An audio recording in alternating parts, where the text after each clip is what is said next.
कोई लाइव लमजे अदुनी का अदु सिगुम बल लमजेगी मैं मतिक मैं ऐसी क्या लेकर मतता कना ada buat tahu itat malam tu lagi, belum jauh dari sini. Kemudian aku nak hang ada bersih. Tinggal ni na, sudah terjadi ni segi political reality saya senjen bernetian. Thadong sini bawa ini, thadong amdagi khadok piraga state wen giba India pokse baca do koi netian. Aku ini definite territory koi boundaries ini, boundary makhluk umum lagi kau.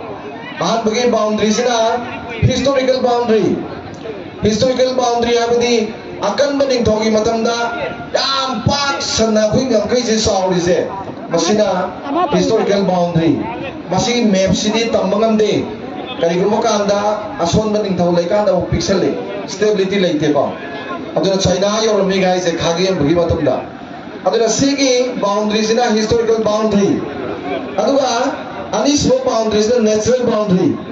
Natural boundary apa sih na? Si singzi wang masih nuai gini, si nak koi rom gini, si turel si wang nuai gini, si nak koi gini kah apa sih na? Natural boundary kau itu kau. Aduh kah? Matang ni boundaries the political boundary. Sini lam mayam cangaga wani watai charga yathopa map definite territory itu na political boundary kau itu.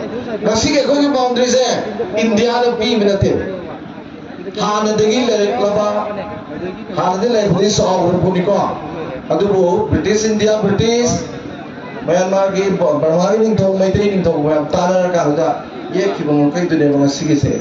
Sigi kau se. International boundary status ta liba pot amani kanam ton thuai bia ba kanam ton thuai bia ba sigi wakal lom je masi koi na som lai bise masi that is the geographical reality ani sebada political reality ning tho mo dratare matang palaktana 33 AD dagina pakhang akhoi ki pakhang bi matab dagina Maharaj Buddha Chandra Boki, why Makata, what is Maharaj Liberiko?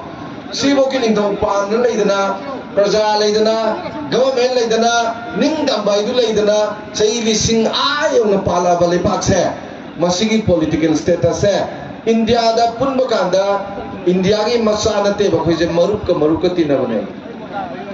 Maruka Tinavaki agreement to never merger agreement. Lipat muksi never. Lada toksina yang aku dah pau sahaja awal. Malam ni kena. Kalau mereka aku ina muksi apa paling muksi lima lipat sih kita mahu tak?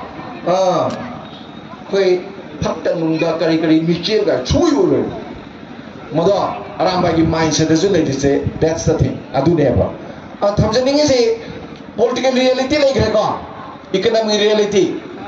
Sen thungi matang dah.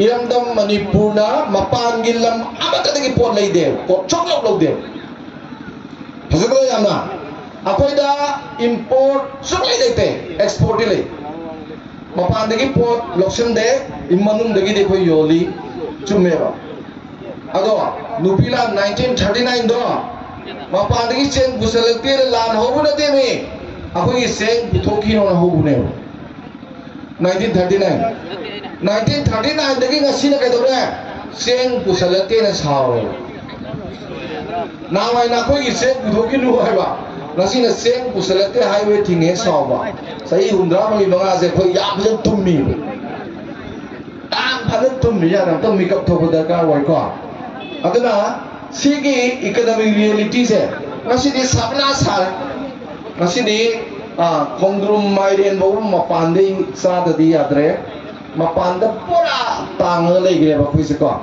aduna ke dore economic dependency na sevilonda mi mon nga tharaga changa piraga lebitong nei re chai du lok thopo bom tu gidu aduga hanagi manipur di sing tam ani sina value sharing tawga pa ching turel upal upal lamang labuk lamang lai mi amsi tana sina raga madudagi kana ba phang ko potuna akoi machen chamin thamina ni naraga Layambuduna mikha polam dawani aduna ne palem nung sibi nangi damakta di chamar na sirazu peroi gada thani pai puja harimis